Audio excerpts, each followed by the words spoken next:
Got you.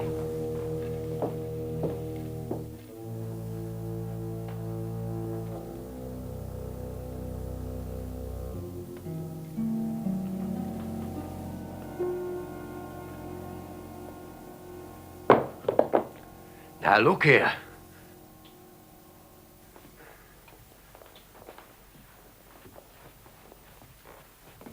But, Mum... Close the window, John.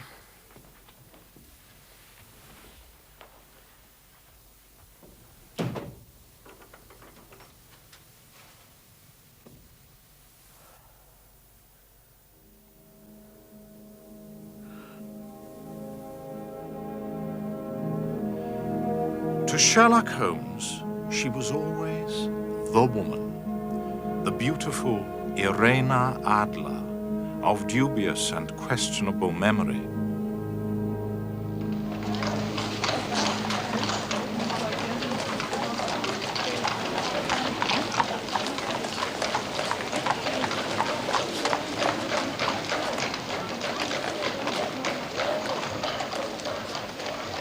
At the time of our involvement in the Irena Adler case, Holmes and I had been sharing rooms in Baker Street for some years.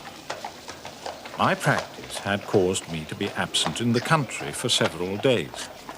As usual, after leaving Holmes for any length of time, I returned filled with apprehension as to his mood.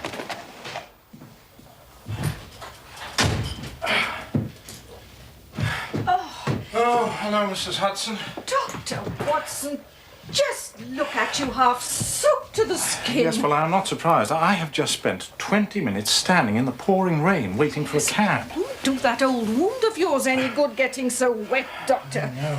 Just take this coat and your hat. See that they're properly dry. Mrs. Hudson, I haven't eaten all day.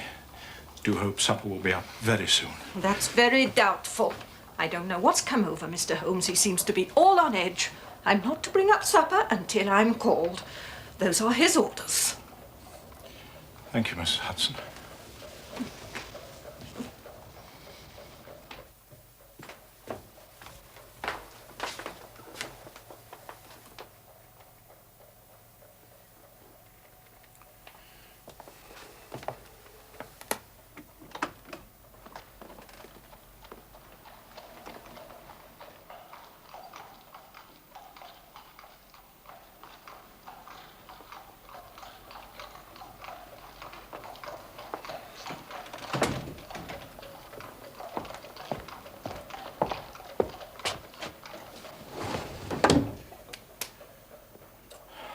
My dear Holmes.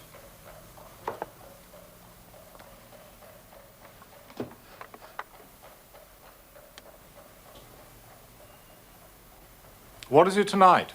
Morphine or cocaine? Well, I can strongly recommend a 7% solution of cocaine. Would you care to try it? No, indeed. I speak not only as your friend, but as a medical man. How can you risk such damage to the great powers with which you have been endowed? I cannot tell you how it clarifies and stimulates the mind. Yes, and destroys it in time. My mind rebels at stagnation. Give me problems. Give me work. Give me the most abstruse cryptogram, the most intricate analysis, and I'm in my proper atmosphere. Then I can dispense with artificial stimulants. But I abhor the dull routine of existence. I crave mental exaltation. That is why I've chosen my own profession, or rather, created it, for I am the only one in the world. The only unofficial detective. The only unofficial consulting detective. I take no credit in my cases. The work itself, the pleasure of finding a field for my particular powers is my highest reward.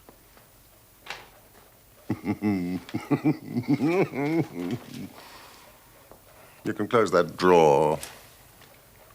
You have made the wrong diagnosis, Doctor. I have my stimulant here.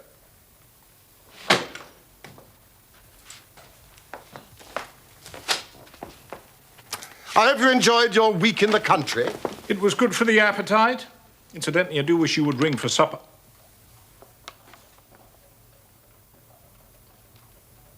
What is this? Yes, I must get ready for my visitor. It came by the morning post. Give me your observations. Well, I mean, it's undated and without either signature or address. Good. Read it aloud.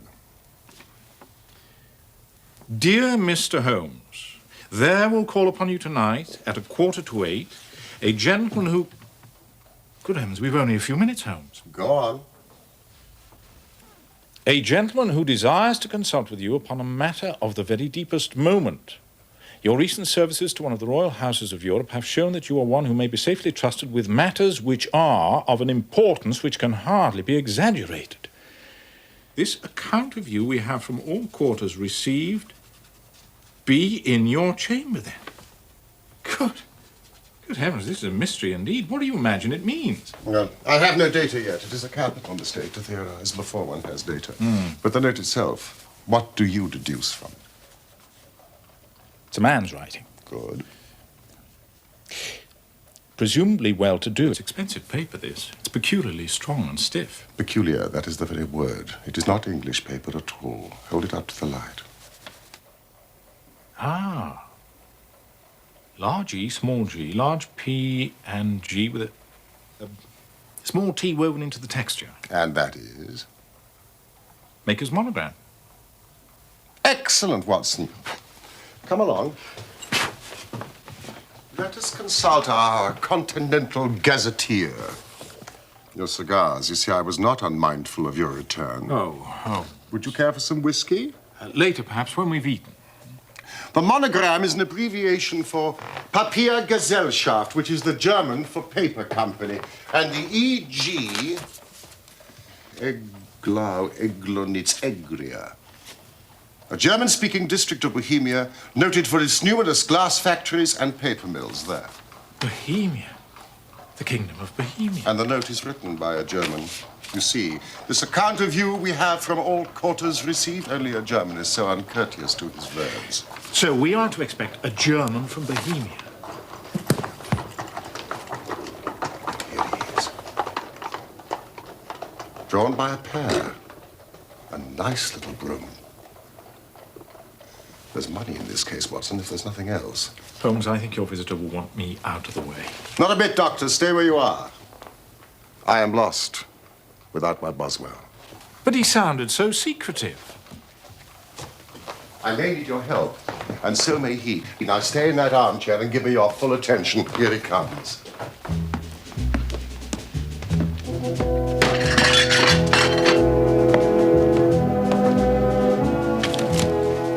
I'm sorry, sir, but you cannot come in here unannounced like this. Mr. Holmes does not see anybody without appointment.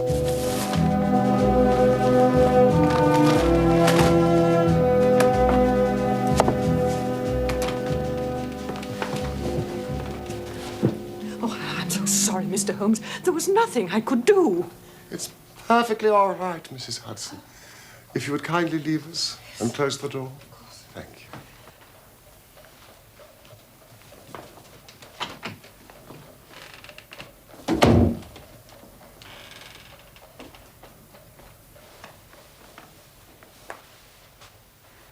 You had my note? Yes, pray take a seat. This is my friend and colleague, Dr. Watson, who is occasionally good enough to help me in my cases. How do you do, sir?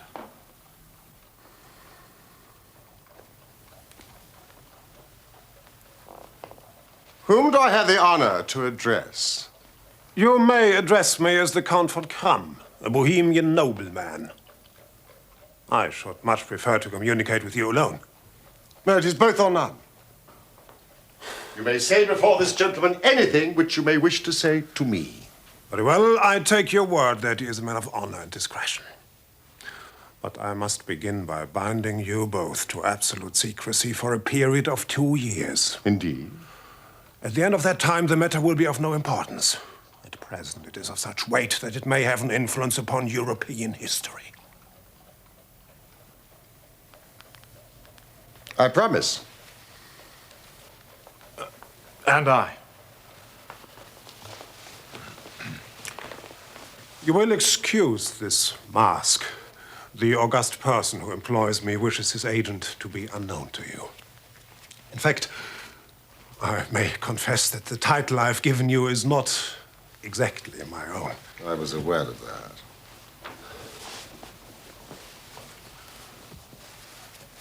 The circumstances are of great delicacy. Every precaution must be taken to prevent an immense scandal which would seriously compromise one of the royal houses of Europe. To speak plainly, the matter concerns the great house of Ormstein, hereditary kings of Bohemia. I was aware of that too, Your Majesty.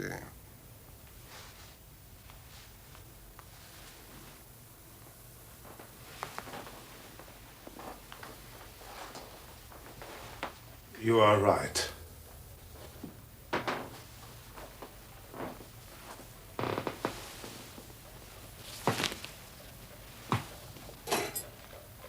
I am the king. Why should I attempt to conceal it? Why indeed? Your Majesty had not spoken before I was aware that I was addressing Wilhelm Gottschalk Sigismund von Ormstein, Grand Duke of Kassel-Felstein and hereditary king of Bohemia, and in passing, the finest duelist in Europe. You have killed 4 opponents. Honorably. Of course.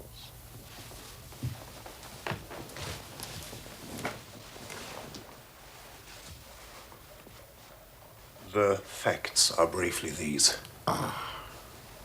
Some 10 years ago, during a lengthy visit to Warsaw, I made the acquaintance of the well-known adventuress, Irene Adler. The name is no doubt familiar to you. Kindly look her up in my index, will you, Watson? So, I deduce that Your Majesty became entangled with this lady, wrote her some compromising letters, and is now desirous of getting them back. Precisely so. But how could you know that? Abineri, Italian General Staff.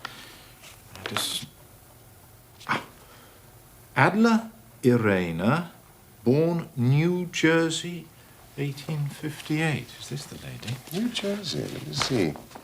Singer, contralto, appeared at La Scala, opera houses Petersburg and Warsaw. Retired from the operatic stage, now living in London. Makes occasional concert appearances. That is the lady.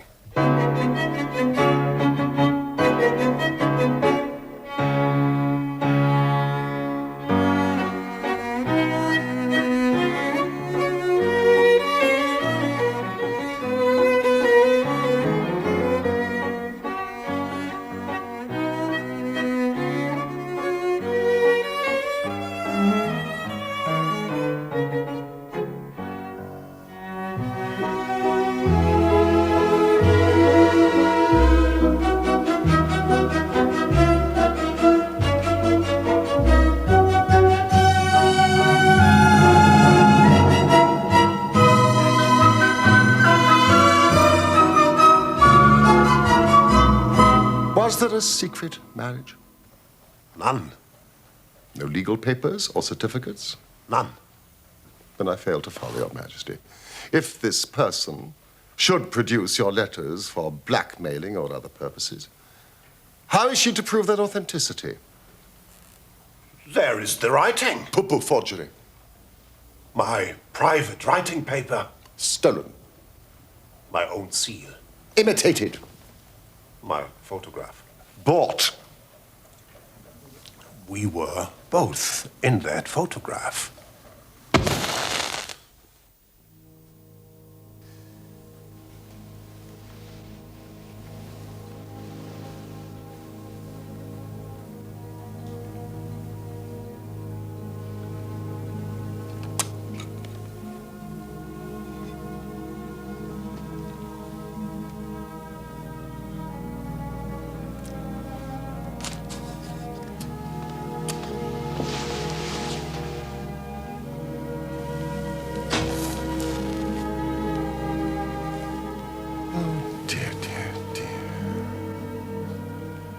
Yes, that is very bad.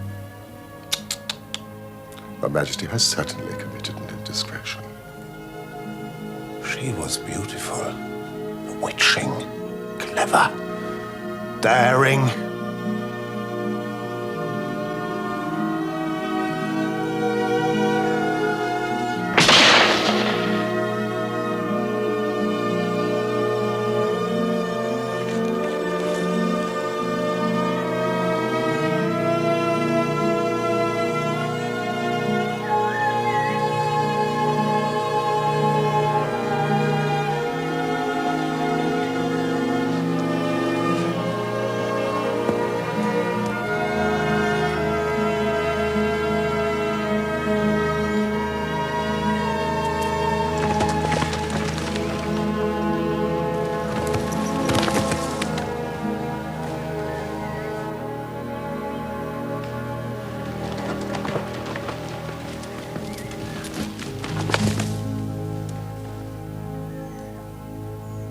I was only crown prince then. I was young. I am but 30 now. Of course, Your Majesty has attempted to recover the photograph. We have tried and failed. Then Your Majesty must pay. It must be bought. She will not sell. Stolen, then? 5 attempts have been made. Twice, burglars in my pay ransacked her house. Once we diverted her luggage when she traveled. Twice she has been waylaid. There has been no sign of it. Huh. You laugh. It is serious. Yes. Yes, it is. Very serious indeed. Well, what does she propose to do with this photograph, if not to extort money? To ruin me. Huh. I'm about to be married. So I've heard. To the Princess Clotilde Lothman von Saxe-Meiningen, second daughter to the King of Scandinavia. It is a brilliant match. Precisely. But you will know the strict principles of her family. She's herself the soul of delicacy. A shadow of doubt as to my conduct would bring the matter to an end.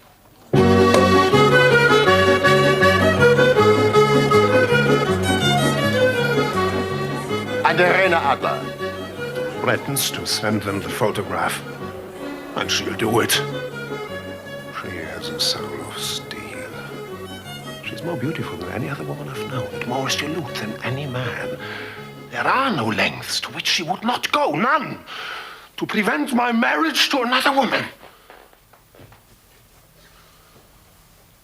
Your Majesty, why is this lady so vindictive? Oh, there was once some talk of marriage. Ha! She would not see that it was impossible.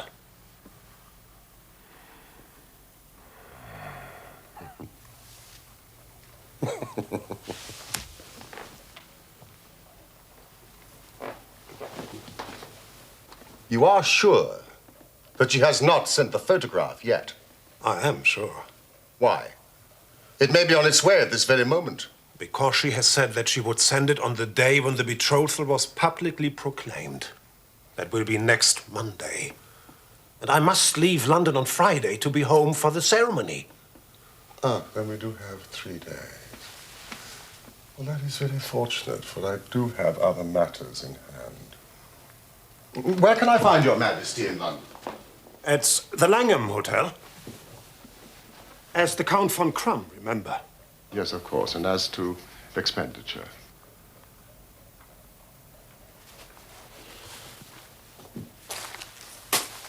Here are £300 in gold and 700 in notes. And Miss Irena Adler's address. Good night, Your Majesty, and I trust we shall soon have good news for you.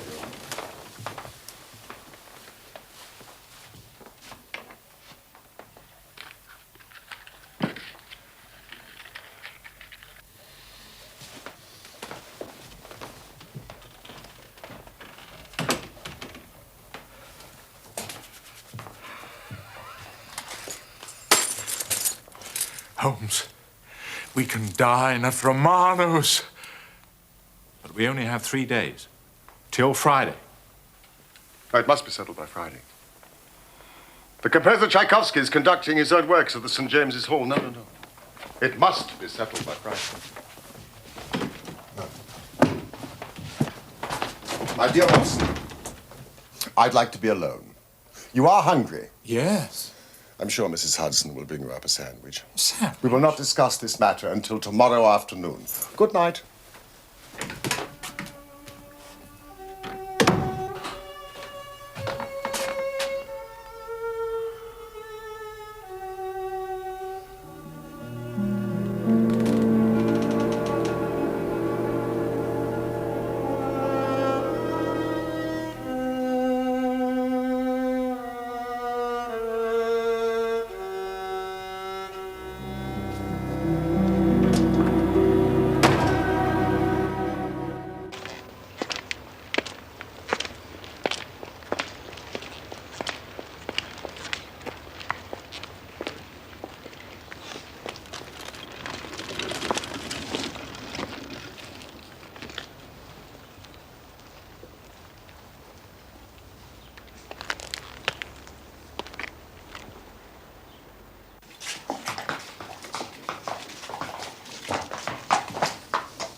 Better than working, innit, mate?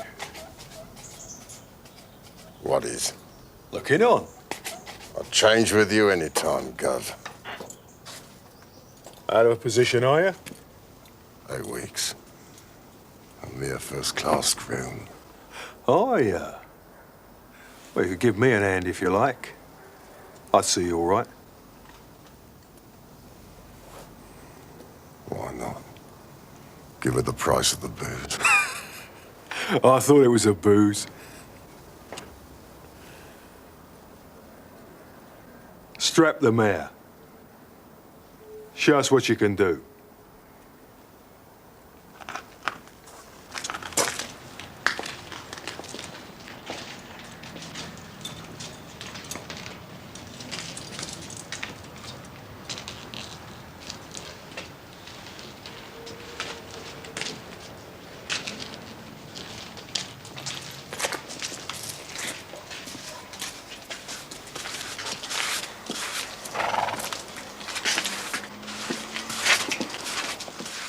I spent a couple of hours with the cabbie and his cronies. Miss Irene Adler has certainly turned all men's heads in those parts. She is the daintiest thing under a bonnet on this planet. So say the Serpentine News fraternity to a man. She lives quietly, drives out at 5 in the evening, returns at 7 sharp for dinner. Seldom goes out at other times, except when she sings. She has only one male visitor, but sees a good deal of him. He never calls less than once a day, and often twice. His name is a Mr. Godfrey Norton of the Inner Temple. You see the advantages of having a cabman as a confidant. Mr. Godfrey Norton is a lawyer. That is important. Ominous, perhaps. Why his repeated visits? Is she his client, friend, or mistress? If he is her lawyer, he might have the photograph in his strongbox. If her lover, he might not even know of it.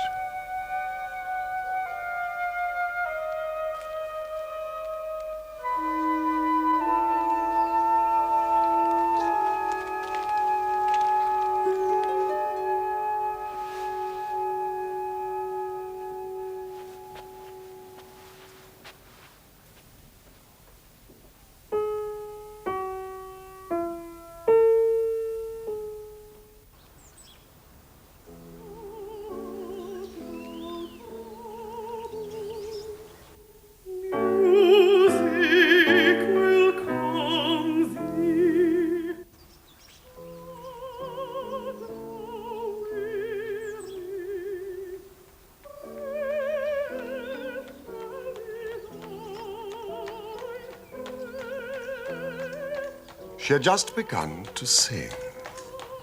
She has the voice of an angel, Watson, when a truly surprising chain of events overtook me, starting with the arrival of someone I presumed to be Mr. Godfrey Norton. Wait for me, will you?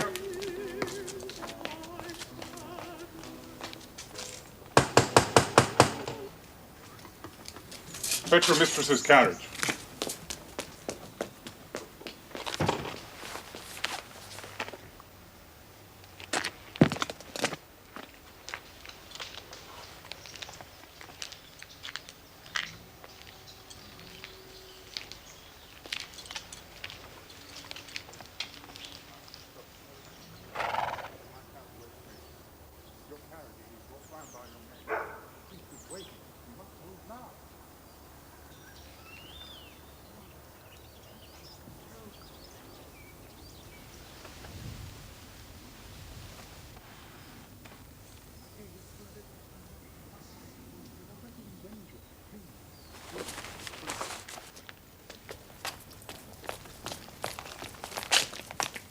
Drive like the devil.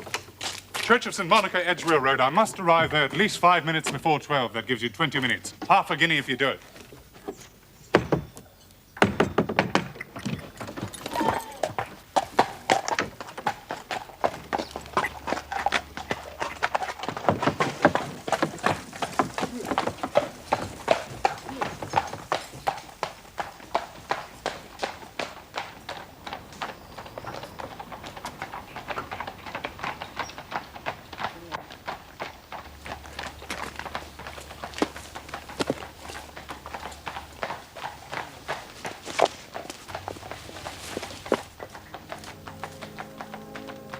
She is a lovely woman, Watson, with a face that a man might die for. Face a man might die for. Unusual language for you, Holmes. A metaphor, Watson, nothing else. I was just about to sprint after a landau and perch on the back when another cab came through the street. He looked twice, such a shabby fare. But I jumped in before he had time to object. Showed him a handful of sovereigns and promised him one if he would get me to the Church of St. Monica within 20 minutes. Now, I don't think that I have ever been driven faster in a cab. But they were there before us.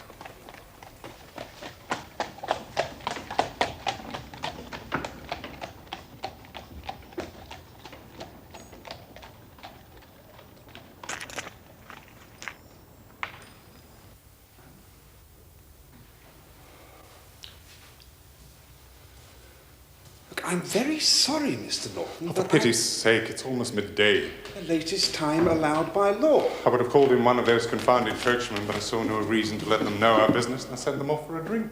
Oh, dear Lord. Godfrey.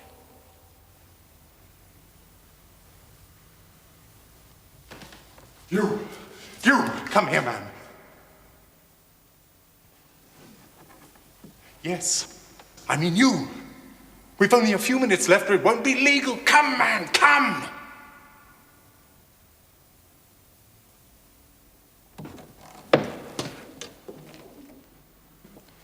Hold this and do as you're told. You'll be paid.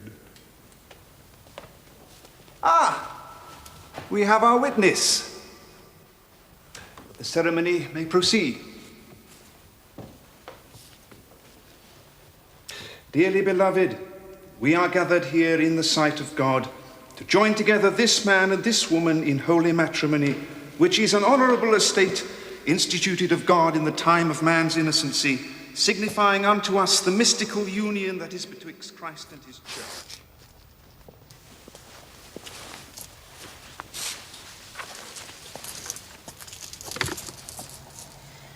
Irena. I allowed you to persuade me. Now you must allow me to persuade you. I shall see you tomorrow. At the very first moment. I love you.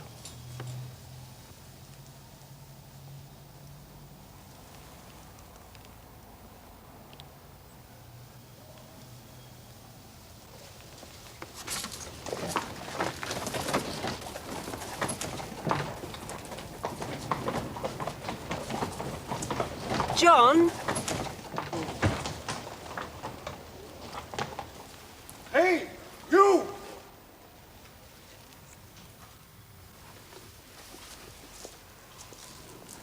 Come here, my man.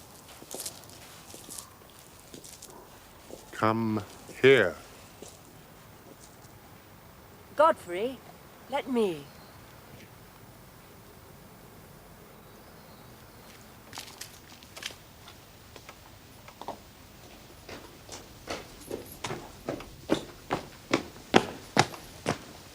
Sir, I want to thank you for being so miraculously present when we needed you. How fortunate that you have remained close by. Well, I'm in no hurry, Mom.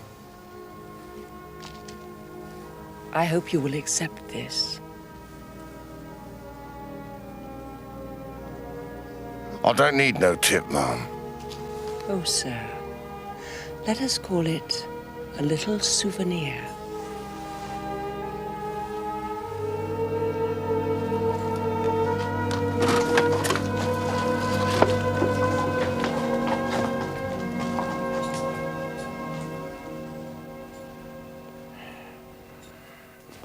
She gave me a sovereign. Here it is. What an extraordinary turn of events. I shall wear it on my watch chain in memory of the occasion.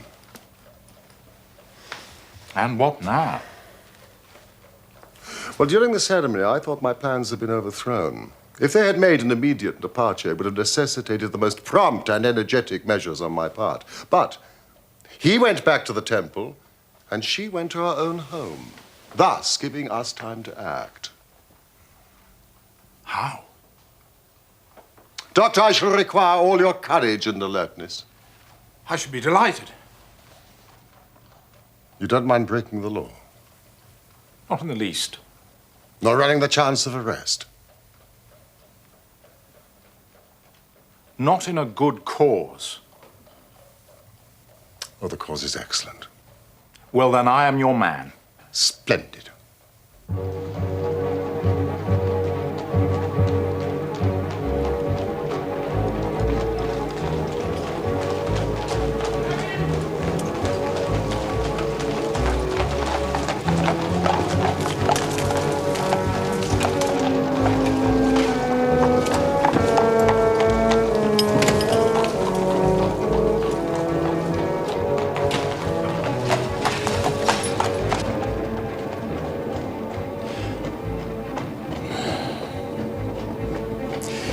Now, the question is, Holmes, you really do look quite remarkable. No, the question is where to find the photograph. I mean, the house has twice been burgled. She was too clever for them. She is a remarkable woman. Well, they must have searched very thoroughly. They did not know how to look. And how will you look? I shall not look. What then? I will allow her to show me. But she refused. She will not be able to. We draw near the scene of action. We had better walk from here.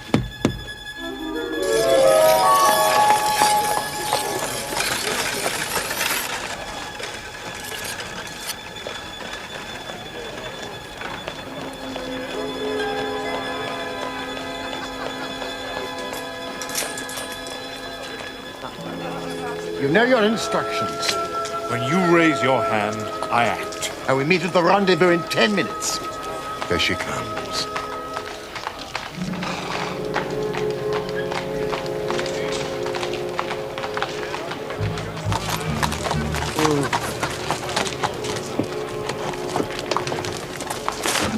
Oh, no, you don't have it.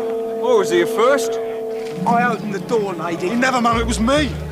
Clear off, you two.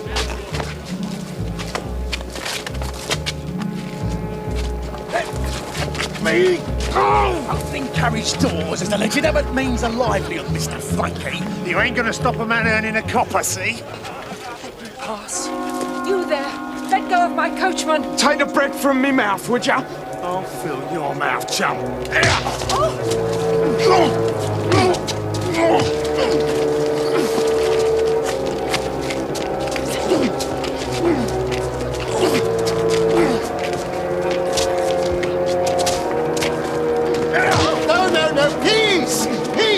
gentlemen, please, I beg you. Peace, I beg of you, madam. I must protect you. So stop that. Go, and you stop. Oh! Stand back. You see what you've done. He's dead. Scarper, mate, before the coppers come. He's still breathing, but he's taken a bad knock. I'm sorry, ma'am. You did your best, John. Is he badly hurt? It is only superficial, but he needs attention, quickly. But he can't lie in the street. Bring him into the house.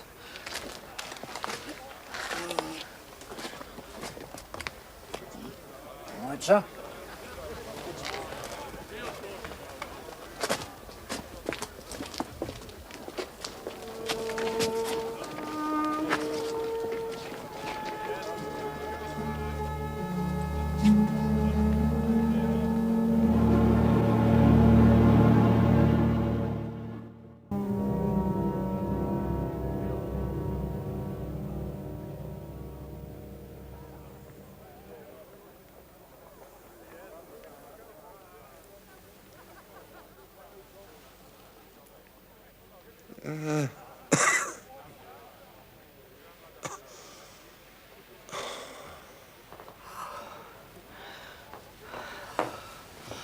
Oh, you're conscious. Thank goodness. You are a brave man. Over here, Willard.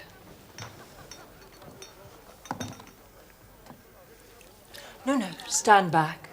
I shall look after my friend in need. Sir, will you look toward me? It is no sight for a lady. I have strong nerves, dear friend.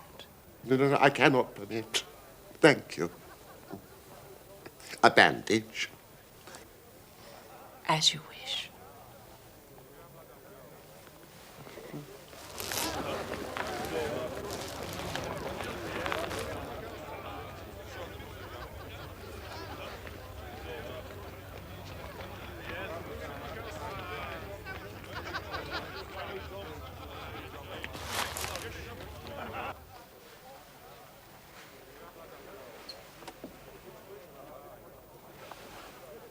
I'm so relieved that your wound isn't serious.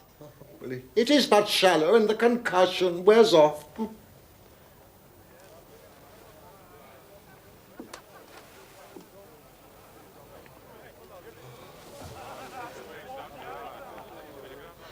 How extraordinary. Madam? That so many people should gather in such a quiet little turning. Well, it's the gang, madam. It was all prearranged to rob you. All those men to snatch one little purse. Oh, no, dear friend. It wouldn't have paid them. My vocation takes me much amongst the poor and even the criminal classes, madam. Look at those people staring. Oh, curiosity is so unseemly. But I fear universal. Oh, I am so sorry. I think I'm going to faint. Ah, air. I need some air. Willard, the window.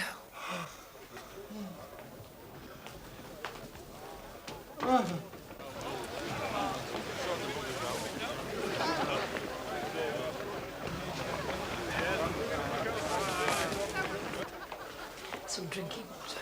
Are there any smelling salts?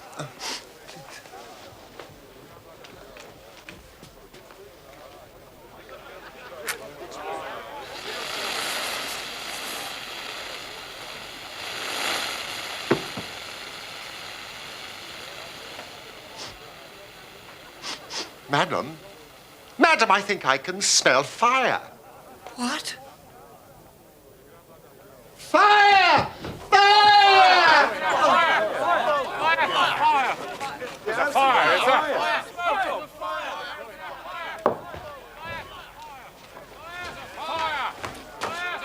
Madam, come out of here quickly. I'll take care of the old gentleman. I can't breathe. It's a false alarm. It's a false alarm. Look. It's a trick. It's a trick. Tell them. Tell them.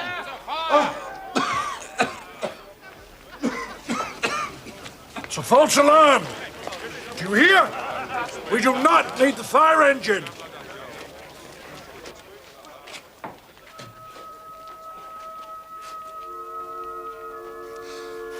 What is it? It is a plumber's rocket, madam. One of my flock is a plumber. It is ignited by a cap and sends smoke into pipes to betray cracks and holes. No, it's all right. It will disperse. You said it was a trick. Who would play such a trick on me? One of the gang, madam. But to what purpose? I've escaped them. Revenge.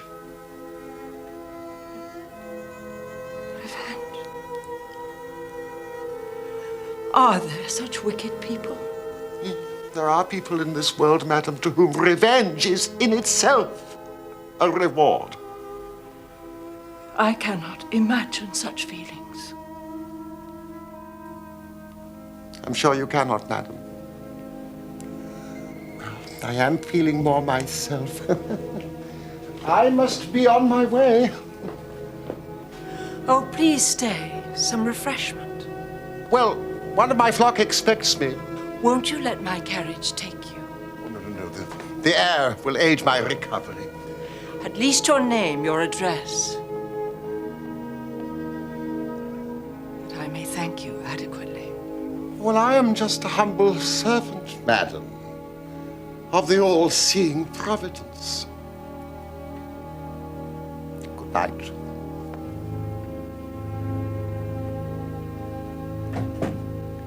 Good night.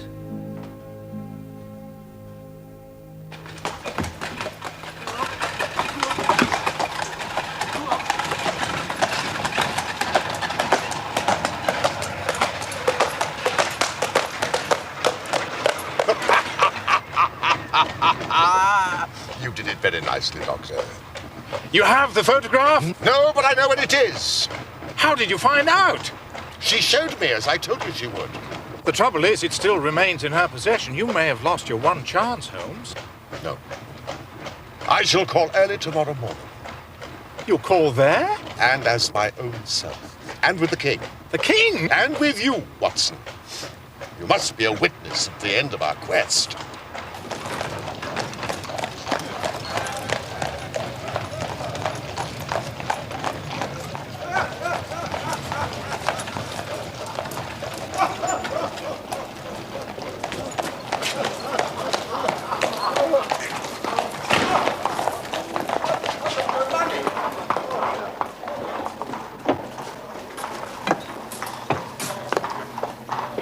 I trust you will sleep well tonight for a change, Holmes. Well, there's nothing like success for curing insomnia.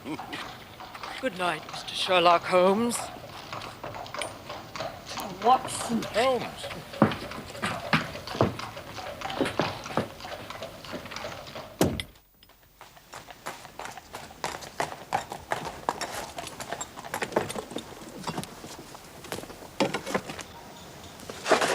But she could not love him. I'm in hopes that she does. Why?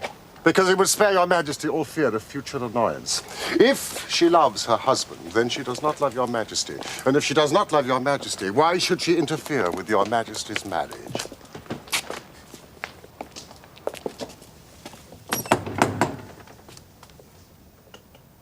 Mr. Sherlock Holmes, I believe. I am Mr. Holmes. My mistress told me you were likely to call. She left this morning with her husband by the 5:15 train from Charing Cross for the continent. She has left England. Never to return, sir. All is lost.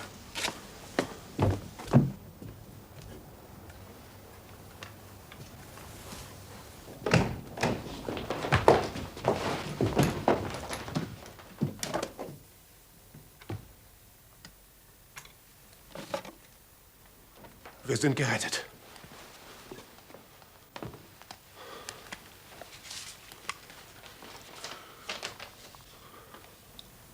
This is not it. Holmes. This is a different photograph.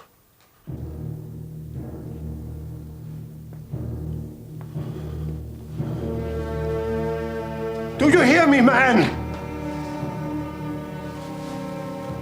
The letter. It is addressed to me. My dear Mr. Sherlock Holmes, you did it very well. You took me in completely until after the alarm was fired, I had not a suspicion. But then, when I found that I had betrayed myself, it flashed into my mind that I had been warned against you months ago. I had been told that if the king employed an agent, it would certainly be you. Yet, with all this, you made me reveal what you wanted to know. Even before, when the presence of so many people in the street had sounded an alarm in my instinct, I could not think evil of such a dear, kind old clergyman. But you know, I have been trained as an actress myself, and male costume is nothing new to me.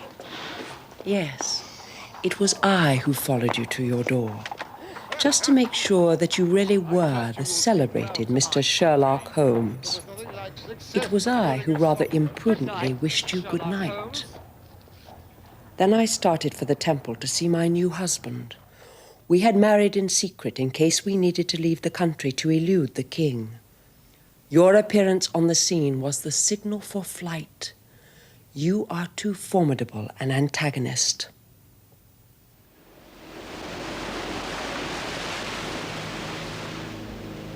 You will find the nest empty when you call tomorrow. As to the photograph, your client may rest in peace.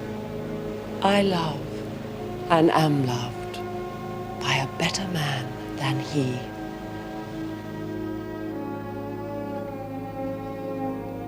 The king may...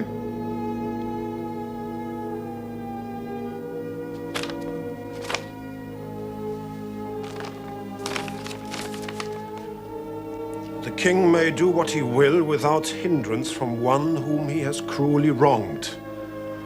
I kept it only to safeguard myself and to preserve a weapon which will always secure me from any steps he may take.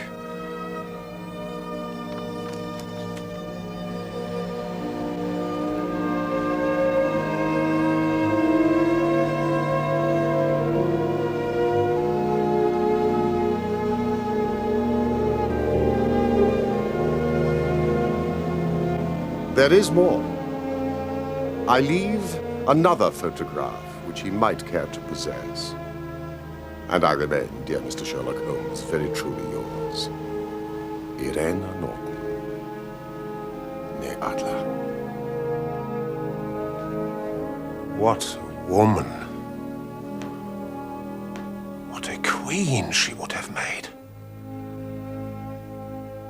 Is it not a pity she was not on my level? From what I have seen of the lady, yes, indeed, she is on a very different level to your Majesty. I am only so sorry that I have failed in my commission.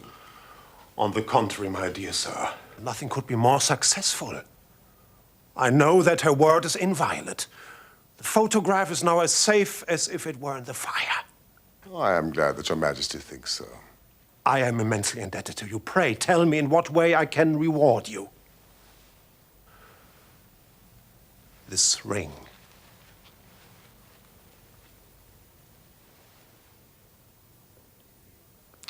Your Majesty has something which I should value even more highly. You have but to name it. This. Irene's photograph. Certainly, if you wish it. Then I have the honor to wish your Majesty a very good morning.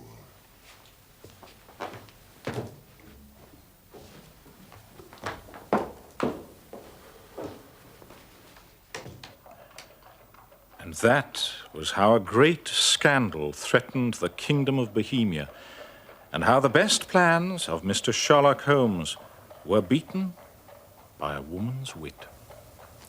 He used to sneer much at the cleverness of women, but I have not heard him do it of late. And when he speaks of Irene Adler, or when he refers to that woman, it is always under the honorable title of the woman. In his eyes, she eclipses the whole of her sex. It was not that he ever betrayed any sign of love for Irena Adler. All emotions such as that one are abhorrent to his cold, precise mind. He only looks on women pathologically, as the source of motives, clues. And yet, he keeps her photograph apart, locked up. There is but one woman to him, the beautiful Irena Adler of dubious and questionable memory.